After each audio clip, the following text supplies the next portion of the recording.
আরে ভাই, আমরা সবাই মিলে এই দেশটাকে গড়ার চেষ্টা করতেছি। আপনি আমি না খেয়ে থাকবো, না ঘাস পাতা খেয়ে খাবো, তারপরে নিজের নৈতিকতাকে বিক্রি করবো না, এই প্রতিজ্ঞা করেন আপনারা। আপনারা একটা আসলে আগে আমার কাছে শুনতে হবে যে এটা সঠিক কিনা, এটা জানতে হবে। আমার পেজ আছে, সেখানে হাজার হাজার মানুষ করতেছে, 20টা দেশের মানুষ আমার কাছে ট্রিটমেন্ট নিতে আসে। আমি তো একদিনের ডাক্তার না, আমি এবার কেড়ে কাজ করছি, যেখানে জয়েন্ট কমিশন ইন্টারন্যাশনাল তারা আমার সিভি সবসময় 3 বছর অন্তর ভেরিফাই করছে। সুতরাং 18 বছরের সমস্যা হলো না, হঠাৎ করে কেন হলো, এটা আপনারা আগে এইভাবে না করে আগে জানলে আরও ভালো হতো বলে আপনার কাছে আমরা আশা করি।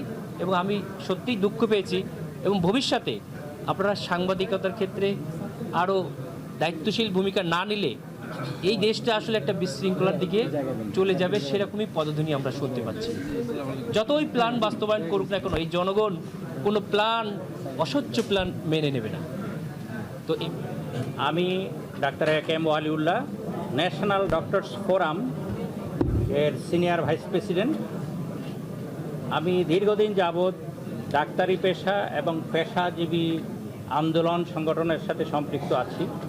আজকে যে উদ্দেশ্যে আপনাদের সামনে কথা বলার জন্য দাঁড়াতে হয়েছে, এটা অত্যন্ত দুঃখজনক এবং এটা অত্যন্ত আক্ষেপের বিষয় আমাদের চিকিৎসা পেশার জন্য।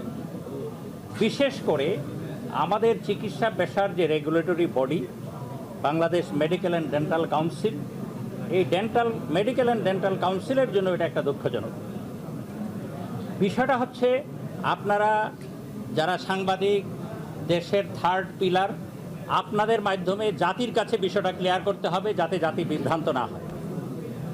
প্রথম কথা হলো, বাংলাদেশে এমন মেডিকেল বিষয়ের এমন অনেক সাবজেক্ট আছে যেগুলোর আমাদের দেশে কোনো কোর্স নাই। আর যে সমস্ত বিষয়ের কোর্স আমাদের দেশে নাই, সেইগুলোর বিএমডিসিতে এইটাকে ইভালুয়েট করা, এটাকে সনদ দেওয়া, এইটার ব্যবস্থাও নাই।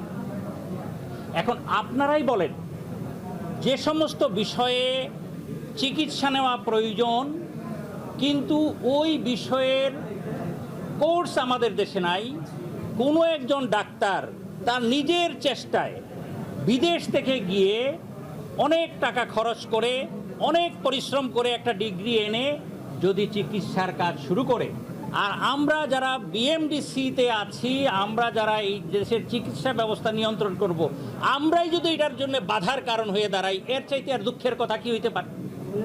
ঠিক, আমাদের ছোট ভাই খালিদের ক্ষেত্রে এইরকমই একটা ঘটনা ঘটেছে।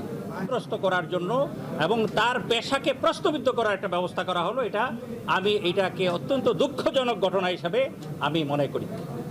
দ্বিতীয় কথা যেটা আপনাদের মাধ্যমে জাতির কাছে বলতে চাই, আপনারা জানেন JCI এটা আন্তর্জাতিকভাবে চিকিৎসা পেশা এবং চিকিৎসা প্রতিষ্ঠানগুলোকে অ্যাক্রিডেশন দেওয়ার একটা অথরিটি, এবং JCI এর অথরিটি বাংলাদেশে 1-2টা প্রতিষ্ঠানের মাত্র আছে, এর মধ্যে এভার কেয়ার একটা।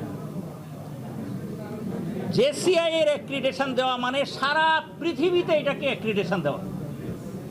সেই JCI এর অ্যাক্রিডেশনে যেই ডাক্তার খালিদুজ্জামান ইনফার্টিলিটিতে কনসালটেন্ট হিসেবে স্বীকৃত, তাকে বিএমডিসির পক্ষ থেকে শোকজ করাটা এটা অত্যন্ত নিন্দনীয় একটা কাজ।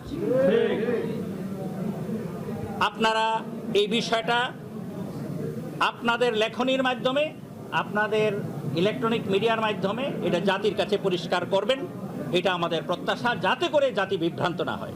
এবং এভার কেয়ার হসপিটালে ওই বিষয়ের কনসালটেন্ট হিসেবে কাজ করার অভিজ্ঞতা সম্পন্ন একজন ডাক্তারকে 25 বছরে একজন বাচ্চা হয়েছে, সেটা আমি হ্যাঁ, মেডিকেল বিশ্ববিদ্যালয়ে বিগত 25 বছরে একটা মাত্র বেবি এইভাবে জন্ম লাভ করেছে এবং সেটার কনসালটেন্ট ছিলেন আমাদের ডাক্তার খালিদুজ্জামান। আর এই ধরনের একজন কৃতিত্ব সম্পন্ন ডাক্তারকে প্রশ্নবিদ্ধ করার একটা অপপ্রয়াস, এটা আপনাদের মাধ্যমে জাতির কাছে পরিষ্কার হোক, এটা আমি আপনাদের কাছে আশা করছি। ঠিক আছে, আমার মনে হয় আপনারা মোটামুটি যথেষ্ট ক্লিয়ার করার জন্য যা যা দরকার যথেষ্ট এভিডেন্স দেওয়া হয়েছে। এবং শর্ট কথায় বলতে চাইছি যে রাজনৈতিক হীনমন্যতা থেকেই এটা আমার উপরে করা হয়েছে। এটা কোনো টিকবে না। আমার জনপ্রিয়তা এখানে অনেক বেশি।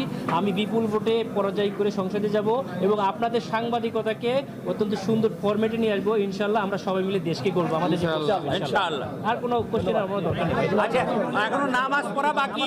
ধন্যবাদ আপনাদেরকে। খালিদকে সবসময় পাবেন। এই ডিগ্রি অনেক আছে ভাই, আপনি এই কাগজগুলো এখানে থাকলেও আপনারা নিয়ে যাবেন।